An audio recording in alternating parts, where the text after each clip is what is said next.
Bonjour à vous, j'espère que cette vidéo vous trouve en super forme. Nous allons voir donc aujourd'hui à travers cette courte vidéo, donc toujours sur la notion du temps, la notion de biorhythme. Nous avons tous un rythme de vie qui est différent, vous avez pu le constater.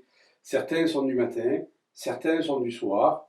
Pour ma part, moi je suis du matin, c'est-à-dire que j'aime bien commencer ma journée très tôt, le matin, me mettre de suite à l'action et avoir ce sentiment, effectivement, en fin de journée, d'avoir accompli. Par contre, je dirais à 19 heures, il ne faut plus compter sur moi pour la concentration.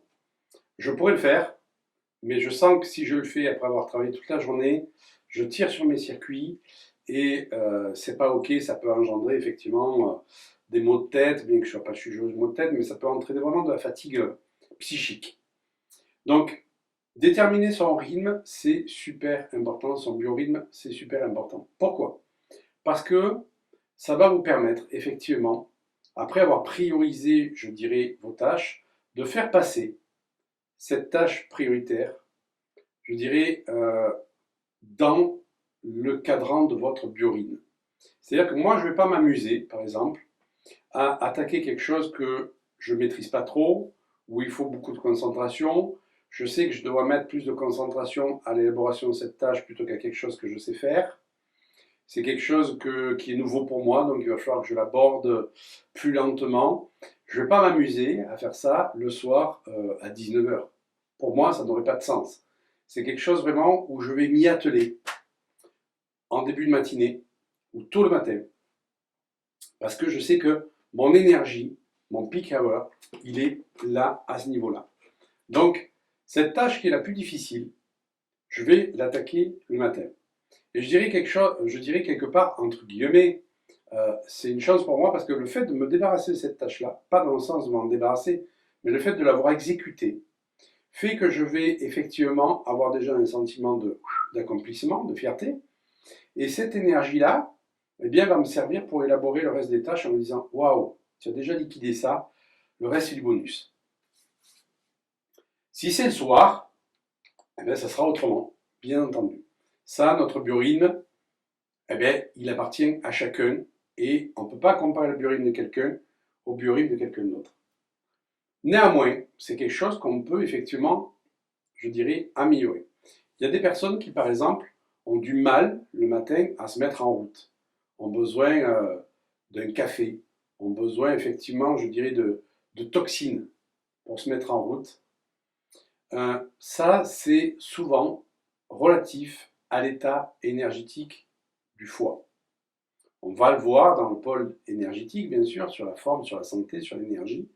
Mais là, je vous en glisse un mot, qui est qu'effectivement, les personnes qui ont besoin de café, qui ont besoin de la clope le matin, qui se réveillent, vous savez, ils ont une tête comme ça, ils sont complètement à l'ouest, ils marchent à côté de leur pompe, il ne faut pas leur parler, ils ont besoin vraiment de temps pour se réveiller. Ça, c'est un état du foie qui est, je dirais, faible. Le foie est engorgé, le foie a une énergie qui est faible. Et donc, ces personnes-là, c'est impossible de leur demander d'être actives dès le bon matin. C'est pas possible. Elles vont être souvent plus de la fin de matinée, voire du soir.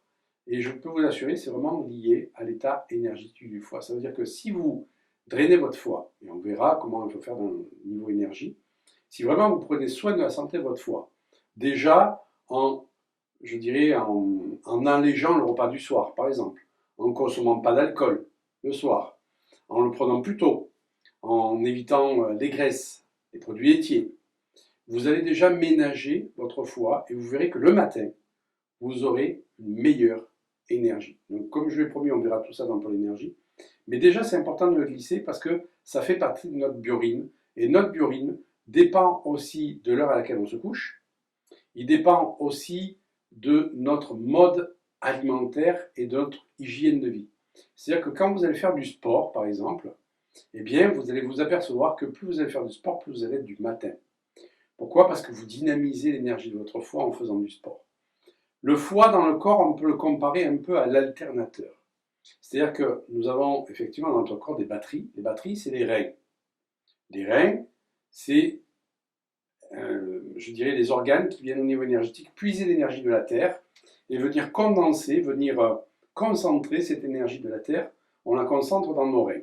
Et à partir de là, le foie, qui est l'alternateur, va distribuer, effectivement, je dirais, cette énergie va officier en rôle de distribution de l'énergie, donc ce n'est pas que l'alternateur, il va distribuer cette énergie dans le corps. Et donc, pour qu'il puisse vraiment faire ceci, eh bien, il faut qu'il soit en état énergétique et en état physique de le faire. C'est-à-dire, si vous consommez beaucoup d'alcool, vous fumez beaucoup, vous avez des repas chargés qui sont plutôt le soir, votre qualité de sommeil, même si vous dormez bien, elle ne va pas être top, c'est-à-dire que le foie se régénère dans la nuit, il nettoie le corps dans la nuit. Le foie, c'est 360 fonctions. Ce n'est pas une seule fonction, c'est 360 fonctions. Donc, le rôle qu'il doit faire la nuit ne va pas être au top. Et donc, le matin, en fait, vous vous réveillez et le foie n'a pas fini le travail qu'il aurait dû faire la nuit. Ça veut dire que vous vous réveillez et il continue à faire ce travail. Et à partir de là, il dit non, non, moi, c'est bon, je n'en peux plus. Donc, il ne veut pas que vous déjeuniez, donc vous n'avez pas fait le matin. D'accord? Et en plus, c'est comme si pour se réveiller, vous aviez besoin d'une zone de toxines supplémentaires. Donc, on va fumer et on va cloper. On va cloper, pardon, et on va boire du café. Fumer et cloper, pareil. Donc, on va fumer et on va boire du café. Tout ça pour amener un rush de toxines, pour dire oh, tu te réveilles? Ouais, c'est bon, je me réveille. Vous voyez? Alors que ce n'est pas comme ça que vous allez ménager votre foie. Ce n'est pas possible.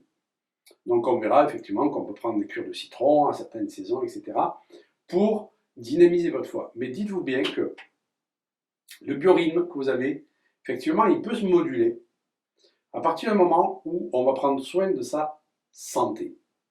Et si vous avez un sommeil réparateur, vraiment, et que vous avez un foie qui joue son boulot comme il faut, normalement, effectivement, vous devriez avoir plus d'énergie. Je ne dis pas que vous ne serez pas du soir, mais je dis que le matin, vous aurez davantage d'énergie.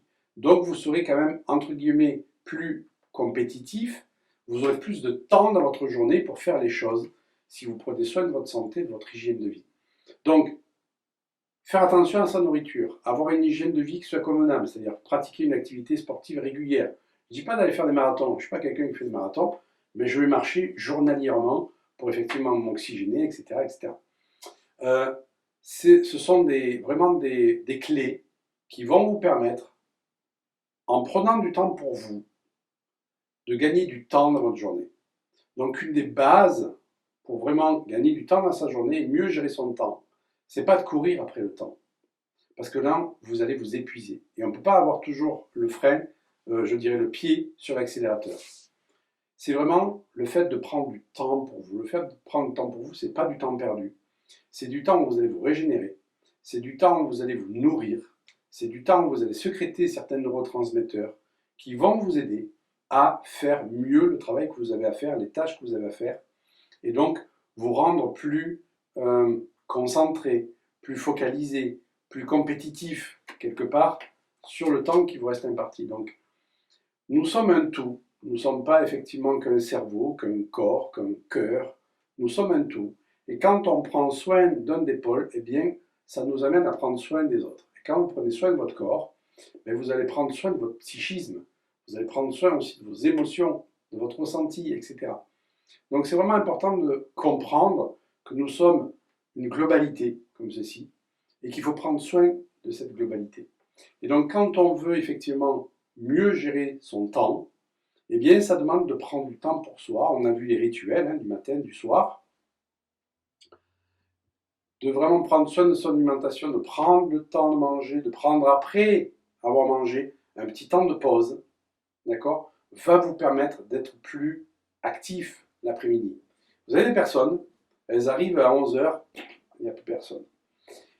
Après le repas du midi, il n'y a plus personne. Elles commencent à avoir leur énergie qui repart vers les 16 h. C'est pas quelque chose de normal. Normal dans le sens de, c'est pas physiologique. Ça veut dire que votre physiologie ne fonctionne pas comme elle devrait. Essayez vraiment de faire un repas derrière sans fruits à la fin, sans café à la fin, sans sucre à la fin, sans alcool. D'accord?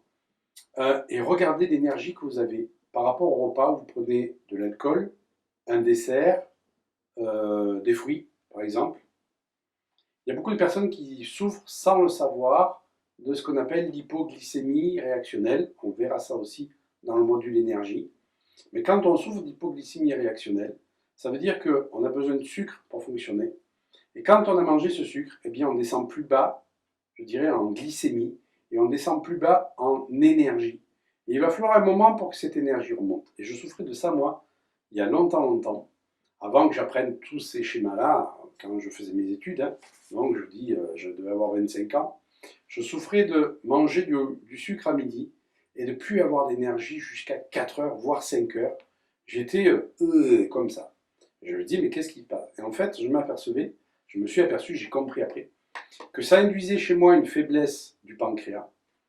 Et donc, je gérais mal mon sucre et j'avais ce qu'on appelle une hypoglycémie réactionnelle. J'avais plus de jus après le repas. Presque, je serais allé me coucher. Et le fait d'enlever le sucre à la fin du repas m'a permis d'avoir une énergie optimale après le repas et d'être de suite opérationnel. Néanmoins, après le repas, je prends toujours un moment de digestion. Ça peut être un quart d'heure, 20 minutes, dans lequel je peux faire effectivement un break et on va voir comment on peut gagner du temps avec les micro-siestes. C'est quelque chose qui est super important. Je booste tellement mon énergie, mais pas de façon turbo. C'est-à-dire que on va voir au niveau module énergétique, on peut booster effectivement des systèmes énergétiques en nous qui font que, sincèrement, les moments de fatigue, je les compte. Même en travaillant beaucoup, je sens que j'ai toujours une réserve énergétique. Pourquoi? Parce qu'on a des systèmes énergétiques à l'intérieur de nous qu'on ne sait pas booster. On ne nous l'a jamais appris. Vous allez apprendre ça dans le module Renaître. On est comme la chance que vous avez. Et donc, vous serez beaucoup moins fatigué que ce que vous pouviez l'être.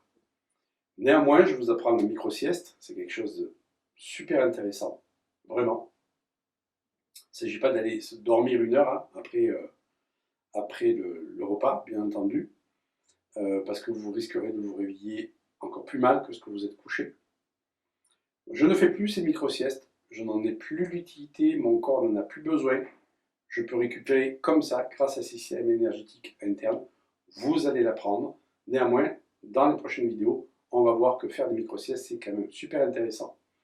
Donc, veillez à respecter vos biorhythmes, mais veillez aussi à les optimiser en faisant attention à ce que vous mangez, et notamment, le pire ennemi pour notre vitalité, c'est vraiment les graisses pendant le repas et le sucre à la fin du repas. Donc les gens qui mangent des fruits, qui mangent effectivement des pâtisseries, etc., le café sucré, ça peut engendrer, si vous avez une petite faiblesse pancréatique, ça peut engendrer chez vous une faiblesse donc d'énergie, un pic descendant d'énergie, qui fait que vous allez avoir du mal à avoir votre énergie et à être compétitif, je dirais, ou être complètement concentré. Et moi, je vois ça tout le temps dans mes formations. Des personnes qui mangent effectivement du sucré à la fin de repas et puis qui sont l'après-midi, mais jusqu'à 4 heures, ils sont des zombies. Il n'y a pas de concentration. Il n'y a pas de concentration. Moi, je peux manger, de suite après, je me mets au travail, je suis concentré parce que je sais recycler mon énergie. Donc vous allez voir que plus on va apprendre à recycler son énergie, plus vous pourrez, je dirais, être focus, concentré, actif, performant dans ce que vous allez pouvoir faire. Et ça, c'est quelque chose qui se gère et ça va vous permettre de gérer, bien entendu, votre temps. Voilà, donc c'était une très courte vidéo sur le biorhythme. N'hésitez pas, effectivement, si vous ne l'avez pas encore fait, à faire le test donc, du clic SNC, dont je vous ai parlé dans la vidéo précédente, à vraiment connaître votre biorhythme et à regarder si effectivement le matin, vous n'êtes pas un peu trop à côté de vos pompes, c'est-à-dire que le matin, normalement, on doit se lever, le pied par terre, paf, ça y est, je suis en forme. Moi, je peux vous assurer, je me réveille aux alentours de 5h, 5h30, mais naturellement, sans réveil. C'est-à-dire qu'un bon réveil, il n'y a pas besoin de réveil. Hein. Il n'y a pas besoin de réveil. Parce que je sais que j'ai un sommeil qui est très récupérateur. Donc, généralement, 4h30, 5h, je suis réveillé. Je ne me lève pas, je suis réveillé. Je reste dans le lit, et là, je passe, comme j'ai dit, je fais mon rituel du matin, donc je peux me mettre en position assise. Parfois, je reste en position allongée, mais souvent, je me mets en position assise. Et là, je vais passer. Gratitude, etc., etc.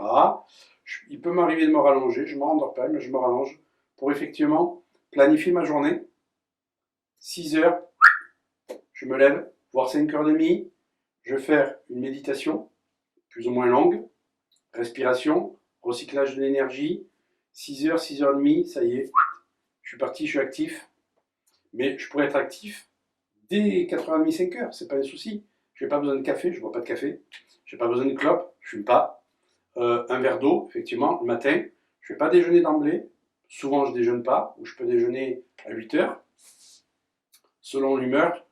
Et je suis directement opérationnel. Je peux vous assurer que je suis opérationnel jusqu'à midi, midi et demi, 1h, même 2h s'il faut. Je fais des pauses, un verre d'eau, je respire, je me détends. Mais c'est pas que je suis une machine, effectivement, à travail, mais c'est que je sais recycler l'énergie qui est en moi pour pouvoir, effectivement, être actif et efficace dans ma journée. Et je vais vous apprendre à faire tout ça. Et ça sera un réel plaisir pour moi de vous partager ça et que vous ne subissiez plus votre fatigue dans la journée. A tout bientôt, bye bye pour la prochaine vidéo.